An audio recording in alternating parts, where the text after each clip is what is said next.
Happy Monday, everybody. That's what I get for adjusting the camera last second, Hey, it happens. We all do it. Okay. Well, here we are. Let's see if people want to come in and file in. And what do we say? Bring their popcorn. I mean, I don't know that today's show is like popcorn worthy. Yeah, today's kind of a little bit of a serious topic, but it's a good topic. I mean, pickles, we can have salty pickles. It goes with taxes, right? No, yeah. Why do you, what? Salty, like paying taxes makes people salty and salty, but I don't know. Like in my brain, it made sense. I don't know. Well, we won't talk about your brain. That's not nice. That is not nice. We won't talk about your brain. I know. You know I love you. I do know you love me. It's okay. Your brain is very much like mine, regardless of if we want to admit it or not. Yeah, it can be. It can be. So, Yeah. I know. I'm like, where is everybody? Maybe people don't want to talk about taxes. Can you blame them? Like, this is a daunting topic for a lot of people, which I think is why we're doing it. To make it less. I think it's necessary, and I think that people have, oh gosh, I can't even think of the right word right now. They mistakenly think that the IRS and taxes are scary, and they really aren't, and they don't have to be. It's all a matter of understanding what things are. Hi, Megan. Okay, but with that, while we don't think they're scary, I think that comes because we have that knowledge, and I think knowledge is power, right? Like, knowledge is what makes it less scary. You said that before. You said that before, that it's easy for us because we know what we know. Yeah. So, right? So now we're here to teach our audience things that we want them to know. Yeah. Yeah. We're so excited. I'm so excited about this. I'm such a tax nerd. So I put that on your post today. I'm a tax nerd. So I'm like, let's talk. Yeah. So everybody, Amanda's super excited about today. She's like a little puppy. Yes. Taxes. Okay. Literally, I used to joke that taxes were my favorite season of the year. They're not anymore, but it really was my joke when people would ask me. And what about Christmas? I loved it. I know. I think it's fun too. There's something about it, putting together those little puzzles and making all the numbers line up. Yeah, I know. So I'm going to run the promo or the intro. Let's run the intro and we'll get started.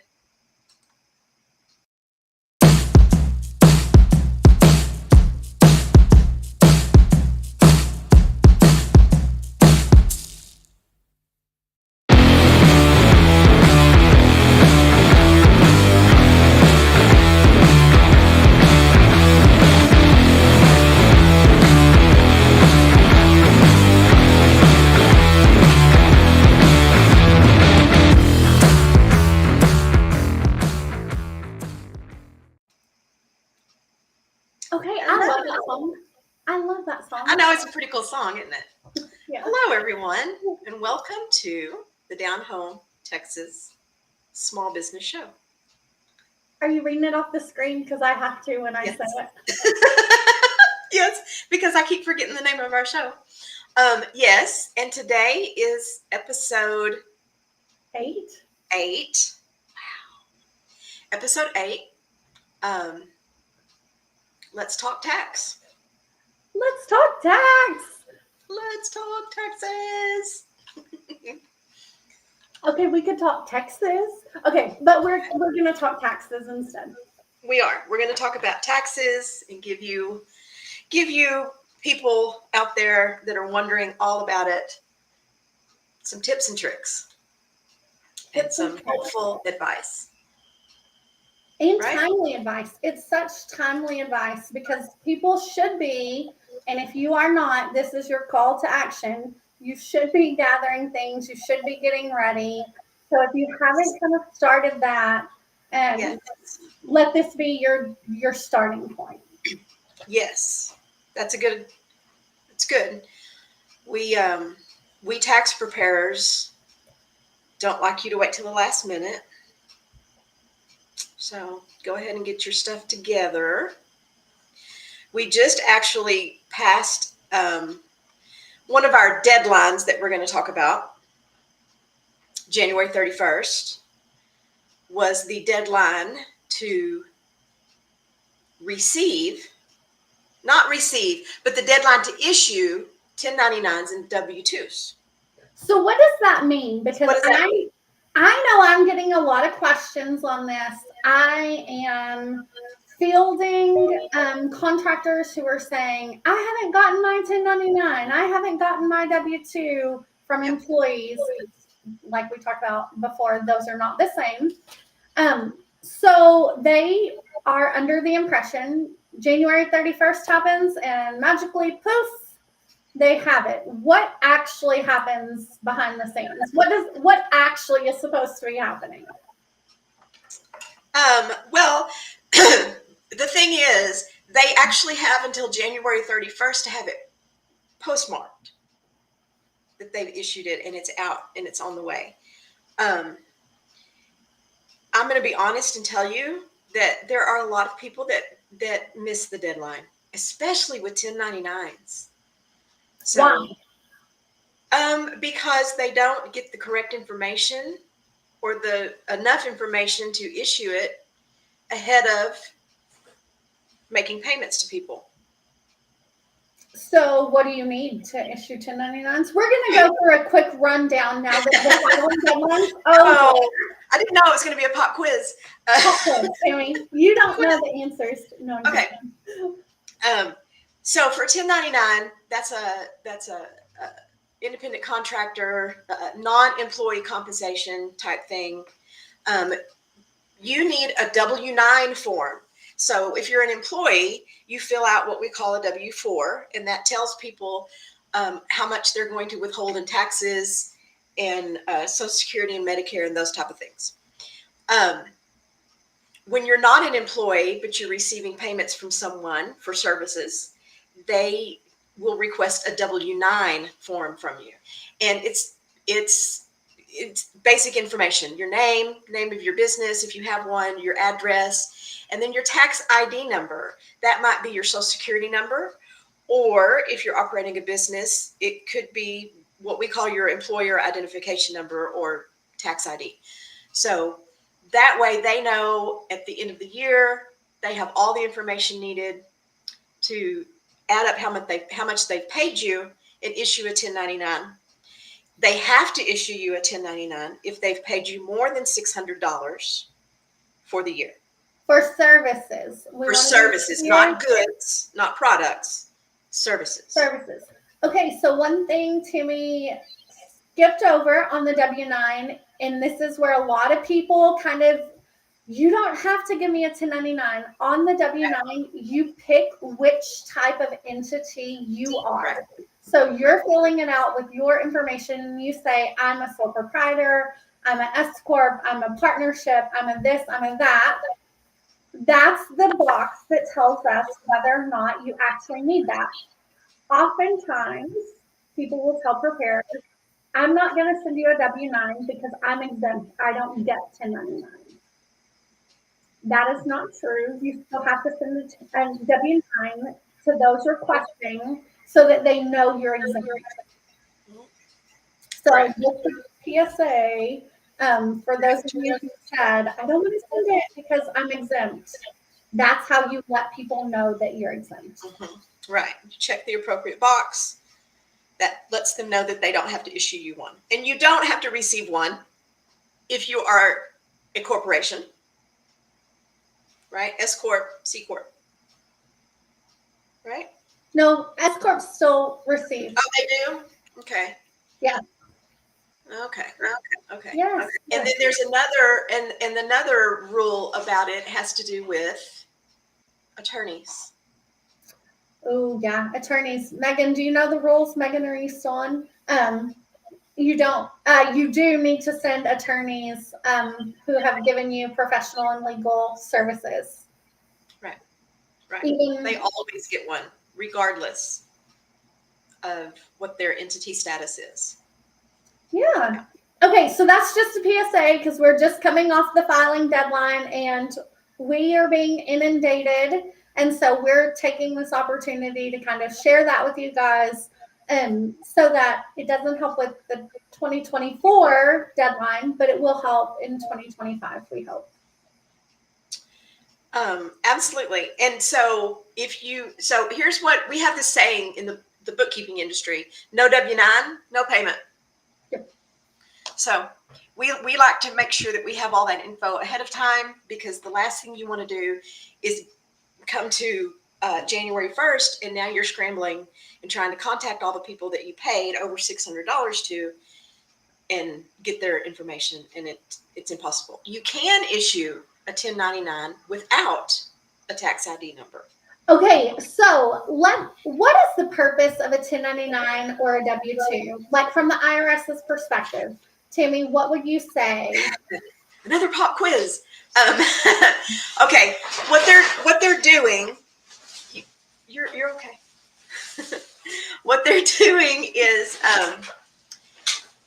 the IRS is comparing the amounts that are reported as being paid to you on W-2s and 1099s against what you report on your tax return.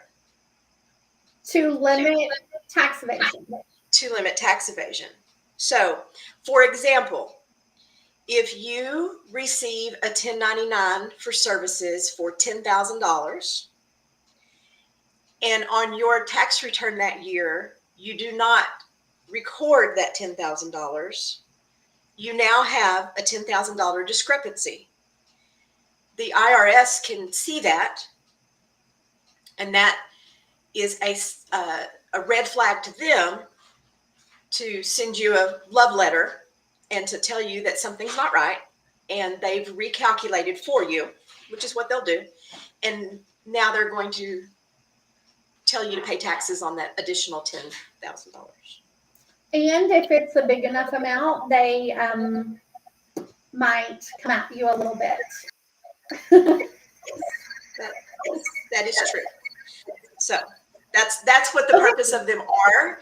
And then also, from the payer side, if you're taking a deduction, if you run in a business and you're going to take a deduction for wages that you paid to employees or contract labor that you paid to independent contractors, the amount that you take in deductions needs to jive with the amount of 1099s and or W-2s that you filed, because that's another area where there can be a discrepancy. Yep. And so those are easy ways for the IRS to kind of flag and do some digging to see if you're doing things correctly or not. So we've seen a huge uptick in people. I won't speak for everybody in the accounting industry, who are refusing to give those W-9s. And like Tammy said a little bit ago, you can and should still be reporting, even if they don't give you that W-9. If you have their name, address, and enough identifying information, you still file that 1099 regardless. Correct. You can file. Sometimes, you don't need to know that. We need to know that, because we're going to be the ones who file them probably for you. If you're going to self-file them, your bookkeeping software can often do that for you. However, certain softwares will not allow you to file them without that tax ID number. So there are third-party applications you can use to get them filed. And it's a matter of checking a box that says the tax ID number is not available, or they refuse to provide it. So you can still do that, and you should. Okay, so we spent a lot of time on 1099s. Those are super important. And W-2s. W-2s should have all gone out. They should be hitting mailboxes. Some of them have already begun hitting mailboxes. Yep. Why? I mean, the filing opened for the IRS on January 29th, and people are ready to get their taxes done. Some people are like, just get it out of the way. I want it over as soon as possible. And then sometimes we get the other end of the spectrum that are, I'm going to wait as long as possible to file. Those people often get extensions. So, Tammy, you want to talk about extensions? You want me to talk about extensions? I do feel like I'm kind of throwing. I feel like you're quizzing me, which is funny because you're the CPA and I'm the EA, so maybe that's appropriate. I don't know. I don't know. So an extension to file in general is what it means. It's an extension to file your taxes if you don't have everything together by the deadline date, which is for personal, April 15th. I think this year, though, I think it's April 16 or 17. 16. Oh, I think only for limited places is it. For certain places, it's going to be a couple of days later. And then if you're filing a corporate return, a S Corp return, a partnership return, something like that, that's March 15th. So your extension gives you an additional 6 months. They're easy to request. There's an extension form. You fill it all out. You send it in. There's not a yay or nay process. You just send it in and now you have an extension filed. However, this is an important thing to understand. It is an extension to file. It is not an extension to pay.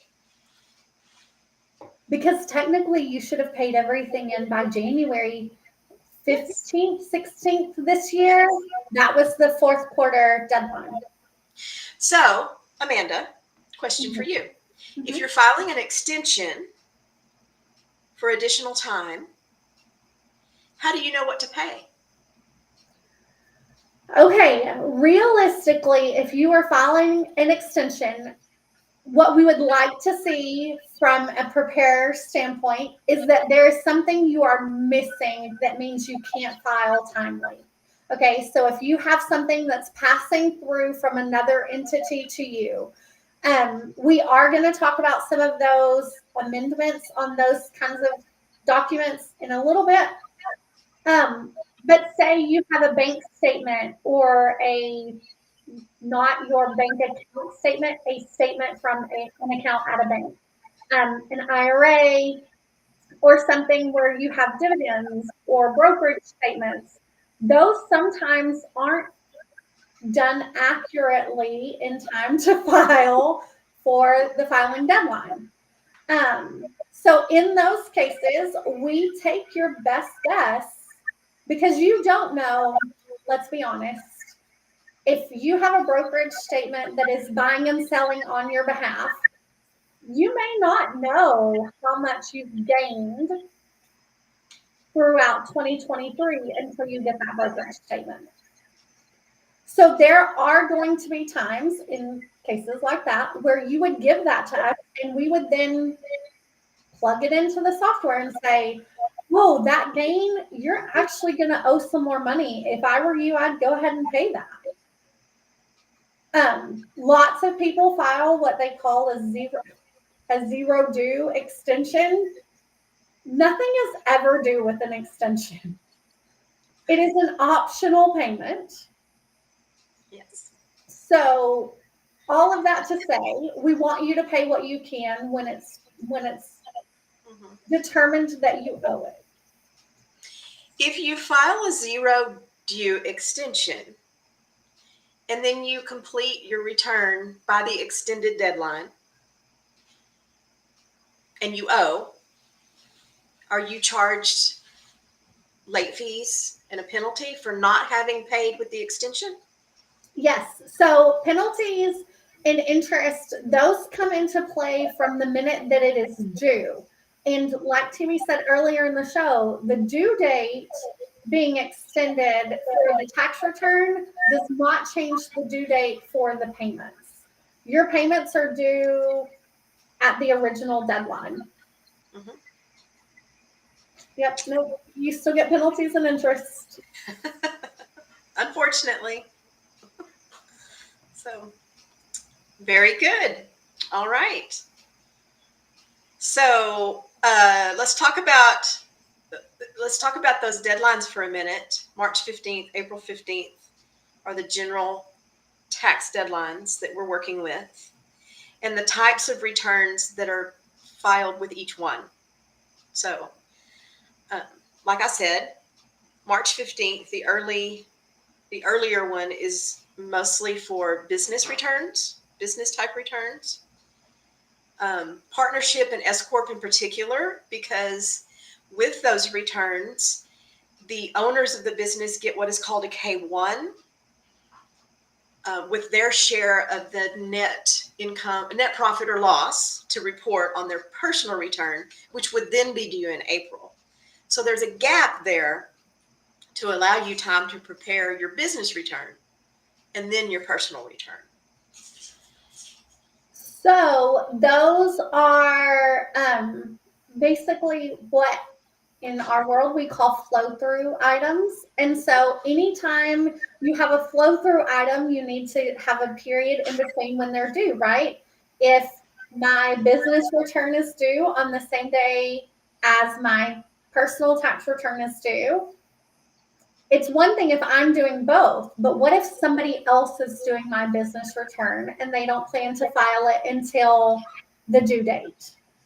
Well, then I don't have time for it to be accepted.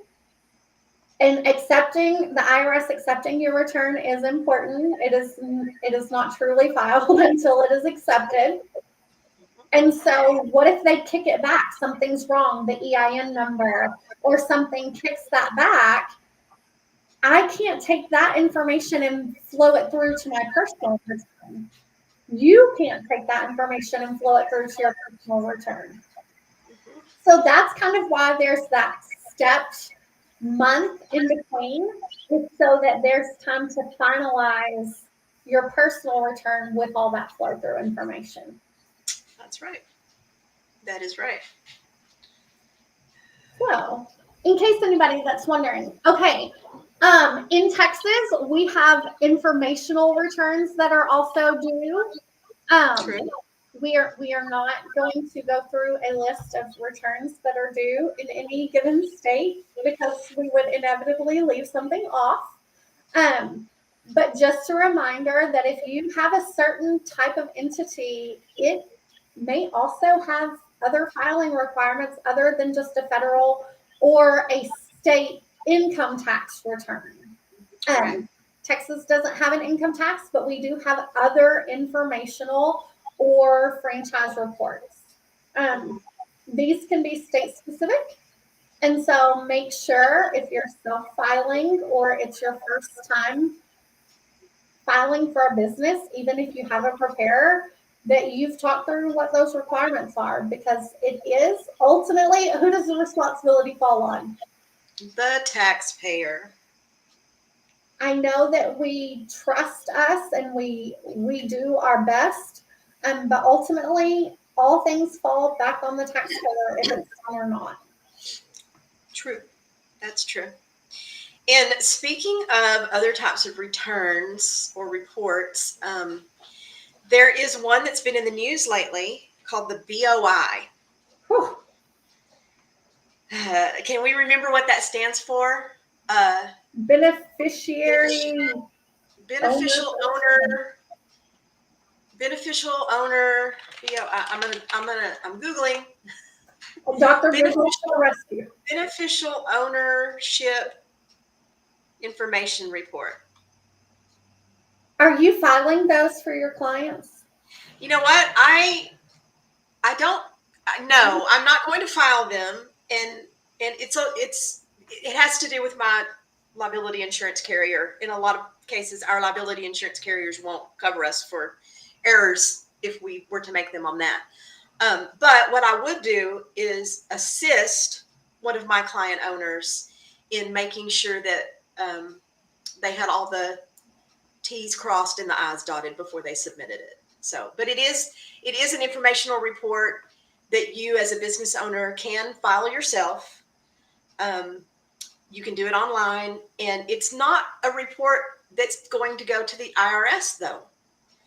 It is going to an organization that we call FinCEN.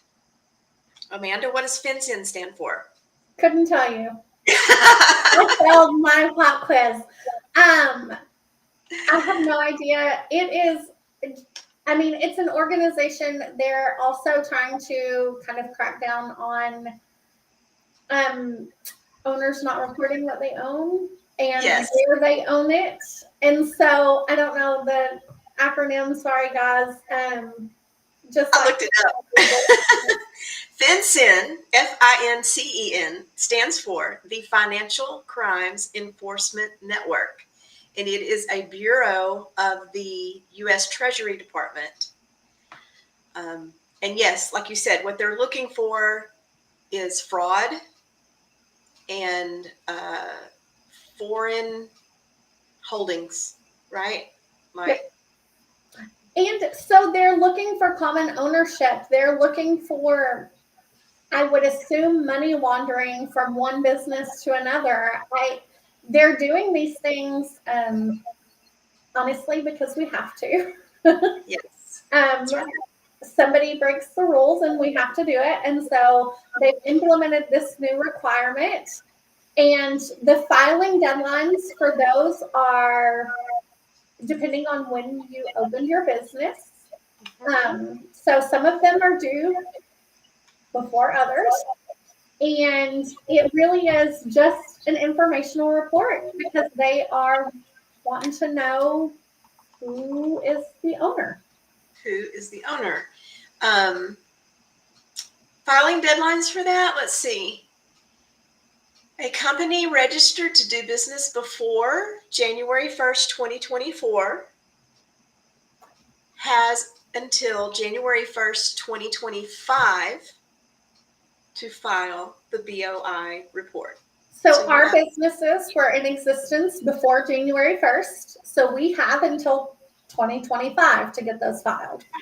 Okay, Yes. but if a business opens tomorrow, you have 90 calendar days after receiving your registration documents to file the BOI. So I have a whole year, and everybody else that's new has 90 days. Yeah. Now, what happens if we don't submit the report? They're pretty extensive fines. I think it's like a daily occurring fine. Let's see. I want to say $500 a day, if I remember correctly. How will they know that you didn't do it? Well, because they'll be able to cross-reference. They'll cross-reference with others, with states and other entities, I would assume. Okay. Let's see. Or if you file late, or if you file a tax return, it's still a part of the Treasury, whether or not it's the IRS. Yeah, you're right. There is a, let's see, there is a penalty of up to $500 a day, maximum of $10,000 for not filing. So is it a one-time filing requirement, or is it a every year filing requirement? Do you know? I don't know. I believe it's just a one-time filing, unless something changes. Right. No, it is not a yearly requirement.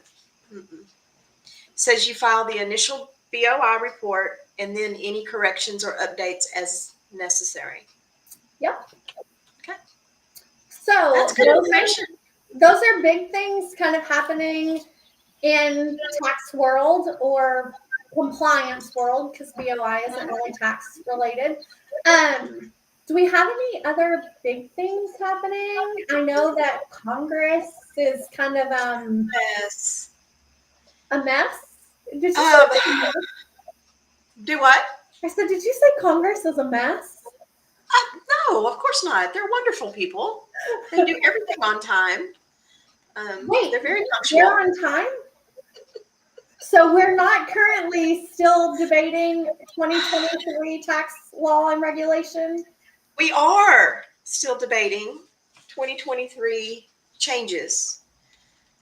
One of the big changes that they're talking about has to do with the child tax credit, right?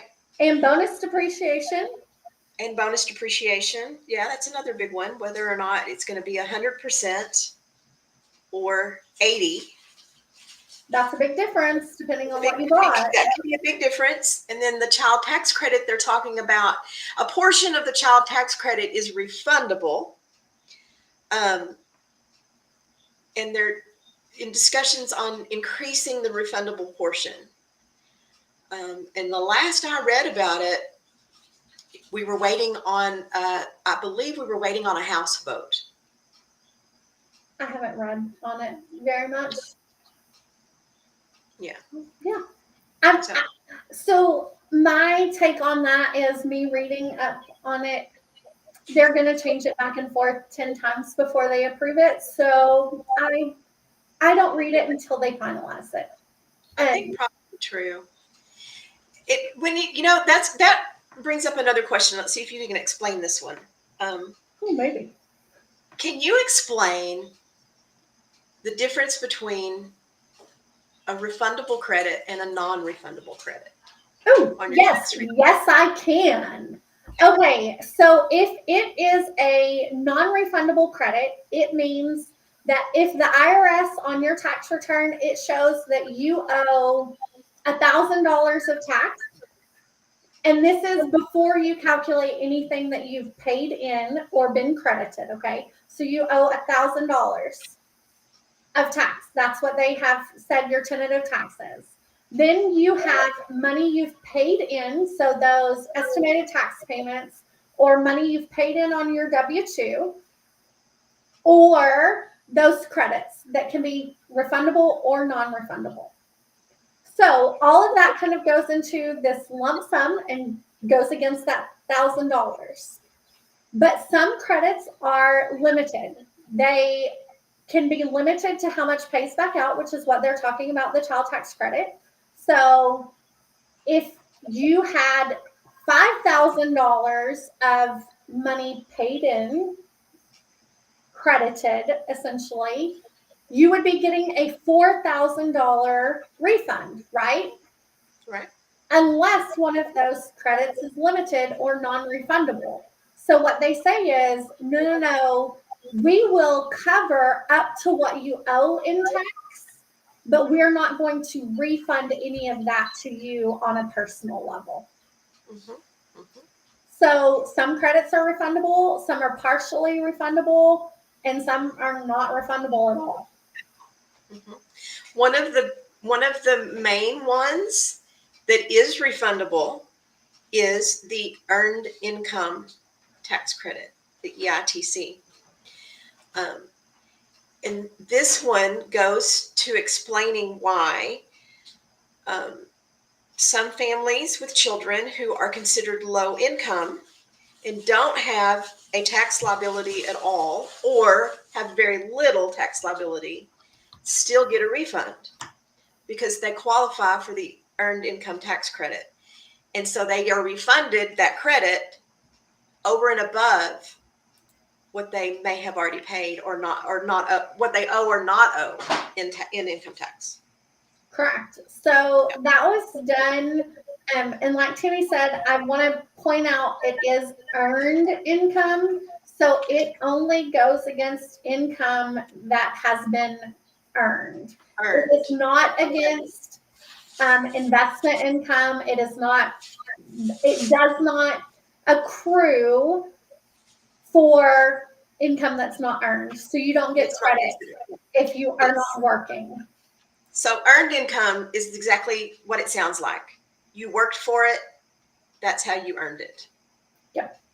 There is other income that the IRS considers unearned income or passive. Is that the word they use for that? A lot of times they just call it unearned. Unearned. Unearned, we use passive kind of interchangeably in the accounting world, but it's not always passive. Well, I guess that's true by definition.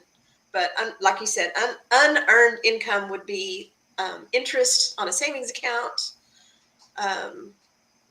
What else would be unearned? Dividends, stock sales, Stock sales, yeah. the sale of your home. If you have a gain on that, there are lots of things that won't be considered earned income. So it really is meant to bring those individuals who are probably below poverty level. I don't remember the percentages, y'all. I've been out of school a long time. They are out there. You can get them. But it's essentially to give them a hand up to get closer to not being below poverty. So yeah, that's one of those things that some people don't understand, but it is a very, very useful credit for a lot of people. That's very good. Should we talk a little bit about filing your own taxes versus using a professional? Yes. I think that we have to do that just because in this day and age, we have so many opportunities available to us to self-file from I don't want to name anybody. I was going to name drop a couple companies and I decided to we have a lot of options. And a lot of those options do make it where we feel very, very confident in doing that. If we are just a W-2 employee and we have kids, those might be great options for us. I agree. If we are a high schooler who accidentally paid in federal income tax, we might want to do those things.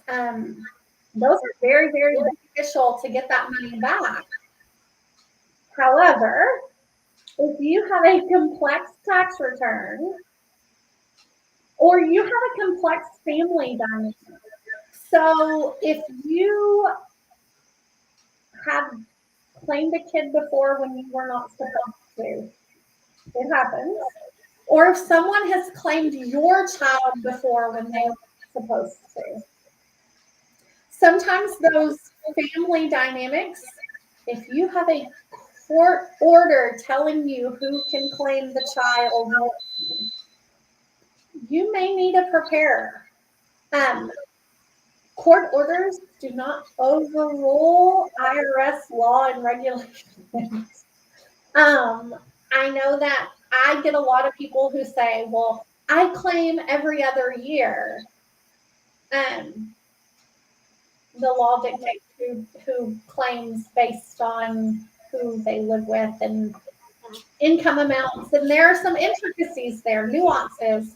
If you have any of those, I would definitely encourage you to be speaking with an advisor. But I will not tell you do not self-file. I think that the more we can learn and do our own taxes, it really teaches us a new skill. It's one I had to learn in high school. I literally had a class. It was 1 hour, y'all. Okay, you cannot learn to do taxes in 1 hour. I just want to make that clear.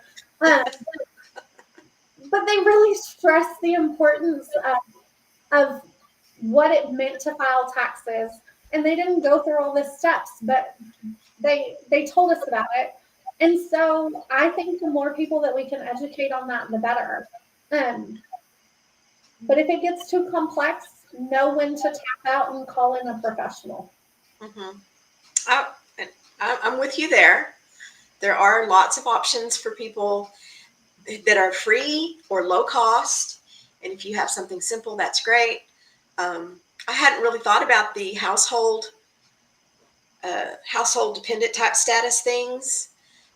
In my world, I think it's if you are self-employed, you have a side gig, you might want to use a professional to make sure that you get all of the deductions that you have coming to you, that you don't miss anything, that sort of thing. Definitely, if you are a partnership entity or an S corp entity, I would say unless you have a really good understanding of how to file those taxes correctly, please use a professional. Those are more complicated returns. 100%. And when it comes to, just a side note, when it comes to self-employment, we have to be weary about side gigs versus hobbies. And that is something that a professional can help you vet through.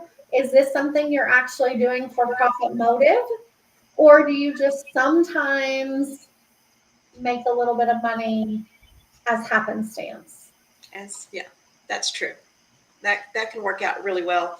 And that can be especially important when you have a loss, because there are rules about how much of your loss can be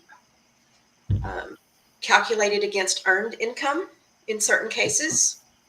So using a professional who knows what those rules are and how that works can keep you out of trouble and from getting one of those lovely letters. You called it a love letter earlier, and I thought that's great with like Valentine's Day coming up.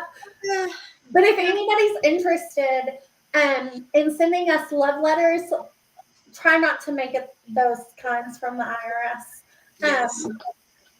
I'll take the ones that have a lot of zeros at the end. I like those love letters. Dear taxpayer, you owe an additional $5,000. Love and kisses.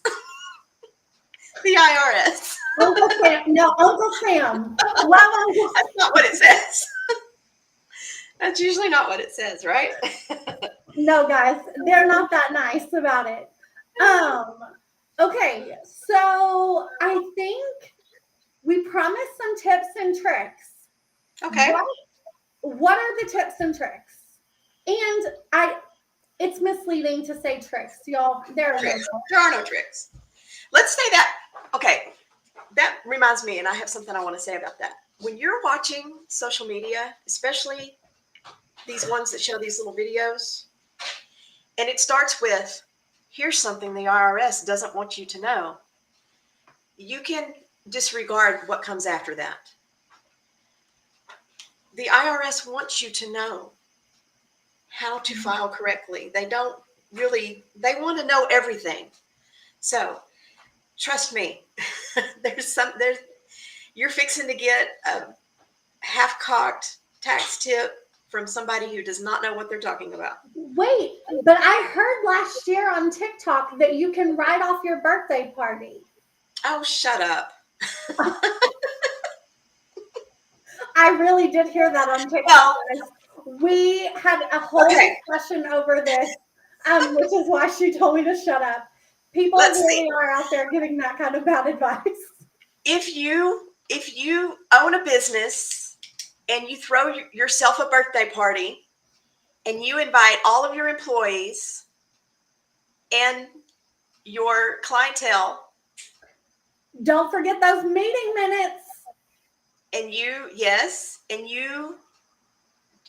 actually, you actually conduct business during the party.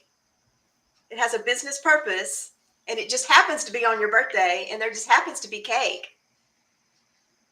Then you maybe could call that a business expense.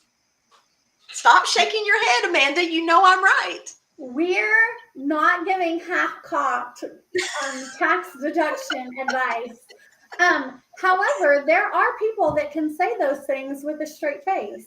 I giggle and laugh through them because they are Hilarious. They say, I own a business. I write off all of my travel. Well, okay. Ordinary and necessary. You do that. Ordinary and necessary. Right. That's the IRS requirement, in case anybody's wondering. It has to be Right.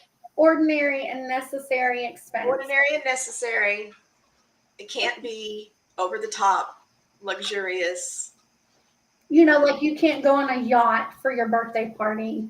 However, I'm going to No, you're not giving. However, if you were the type of business where going on a yacht would be ordinary and necessary. Are you working with those kind of taxpayers? I am not. Okay, No. well, so that's why I said That's how circumstances. That's how, that's how Trump writes off his yacht. Because in his world, yachts are something that everybody has. I mean, we are not in my world, activation. In my world, we have paddle boats. I mean, yeah, we have paddle boats. Yeah, right off that paddle boat. Susanna said we're having too much. I know, Susanna. Okay, so this is an insight into me and Amanda on Zoom any given day. Sorry, y'all are getting into my brain about the scenario. Well, maybe you could write off your cat if Megan, we will talk about that on our next call. We'll talk about if you can get a yacht and write it off. What am I even doing with my life? We will discuss that, Megan. I love it. Megan is an attorney who would never in her lifetime go to tax evasion. But that brings us to the great point. I want to make the point. Tax avoidance versus tax evasion. Yes. Tax avoidance, the legal way to avoid paying taxes. So it is the legitimate way. It is tax planning. Yes, we've gone off the deep end. Sorry. Tax evasion is illegal and is more than frowned upon and can wind you up in jail. Correct. So we joke, this is in jest, you guys can tell. We are not proponents of tax evasion, but tax avoidance, yes. Most people that I've noticed this about people, most people don't look good in orange. I think I do, but I don't want to not have the option. I think my color palette really is that warm palette. That's a side note, guys. We are not going to jail, okay? Okay. So tips, no tricks. What are the tips for filing? I'll tell you one of my main ones is keep your finances organized, please. Especially if you are going to have a business return or self-employment income or something like that. There are too many ways in this day and age to keep records. There is no reason for you to have a spiral notebook and a shoebox full of receipts. Okay? And I say this to my clients, trust me, I do. I tell them, hey, it's 2024. It is time to get with it. So there are plenty of apps and systems that will bring your transactions in directly from your bank account, your debit card, whatever it is, so that you can categorize everything. And then all you have to do is just run a couple of simple reports and your numbers are right there and they're ready to be carried directly over onto your tax return. So please, let's do that. Hey, Megan, Tammy, will you post Megan's question? She asked about a checklist forms. I actually have one of those. I don't know if Tammy does as well. That I can post the link to. Let's I do have that. one of those. Okay, yeah, that'd be great. For personal returns.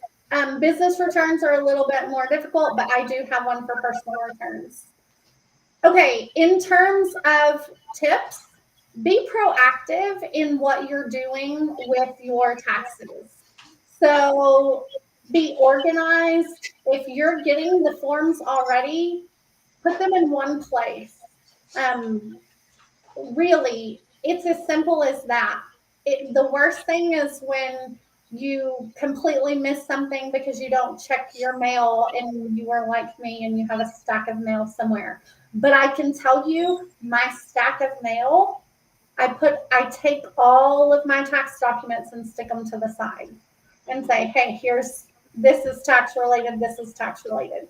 So be proactive in gathering your stuff. Communicate with your preparer. Mhm.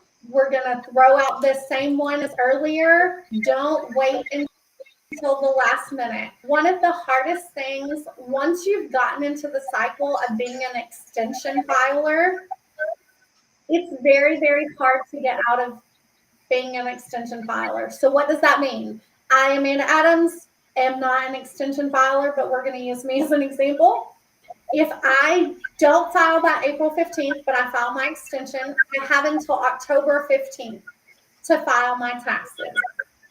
Lots of times people owe at October 15th, and they're having to try to figure out how to pay that. If you think about it, you are 10/12 of the way through the year at October 15th, October 31st, and you're still looking at the prior year. You're not looking at the current year.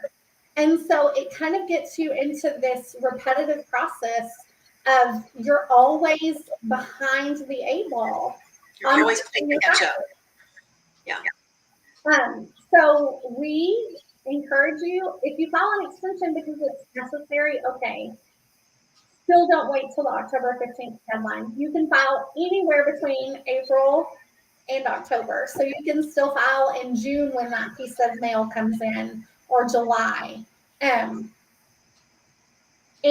for our self-filers, the information that you can find on the internet is great. But you need to be able to, just like we do, you have to back everything up. If we take a stance on a tax return, we have to have a reason to take a stance on a tax return. So anything you do when you self-file, I'm going to encourage you to use the internet, but use the internet twofold. So first, when you hear something like writing off a yacht birthday party, okay, you heard it on the internet. It is now in your brain. Now I need you to go find the IRS register that says you can do that. And if there is one, you better print it out and like highlight it and go ahead and staple it to your tax return, okay? Because it's not going to say you can have a yacht birthday party that you can write off. Not in those words anyway. But my point is, if you find something that applies to you, make sure you keep a copy of it. Yep. And if you don't know, there are lots of free clinics that will help you. And some of those are not income-based programs. Some of them are just free clinics. They're students or other people who are learning how to do things. So much like a teaching hospital, they're teaching people. So, Tammy, any other tips? No tricks. We're not teaching y'all tricks. Sorry. Tips. Receipts, like Amanda was saying, you have to be able to back up what you put on your tax return.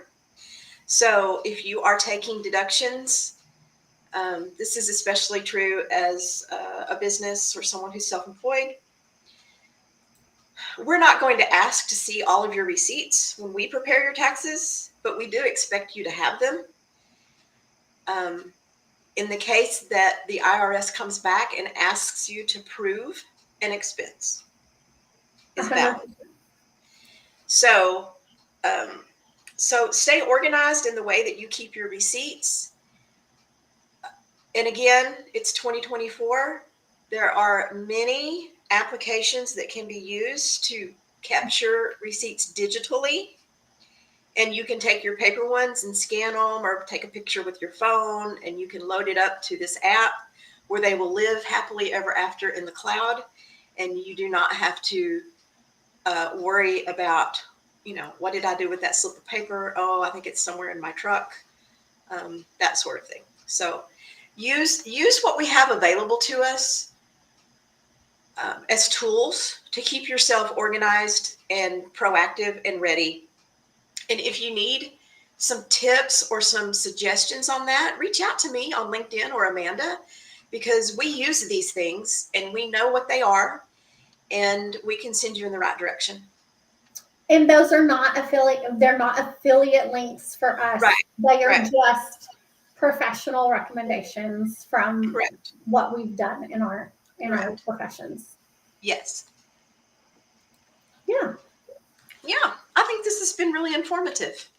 And a little fun. I don't know if anybody else had fun. Sorry, y'all. I told you I was going to nerd out. Or do you feel like you got it all out? No, I could keep going on this for like a really long time. But I have a meeting. So I know you have a meeting coming up, so we have to I'm break going off. to have to reel in my crazy. And no, this meeting I should be able to be a little crazy. So I'm just going to reel it back. Like, I'll dial it in this much. And you're at a 10. Dial it back to an 8. Yeah, I need to be a 7 or an 8. We need to be a 7. Okay.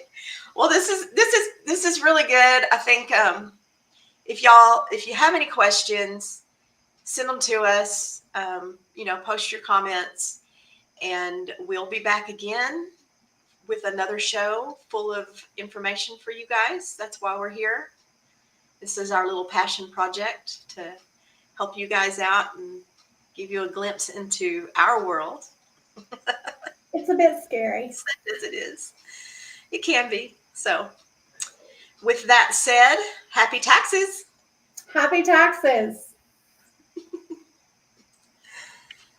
We'll see y'all I think next we time. should roll the outro and apologize in advance, guys. Thanks so much for hanging out with us. So It's been fun. Thanks a lot. We'll see you in 2 weeks. bye, y'all. Bye-bye.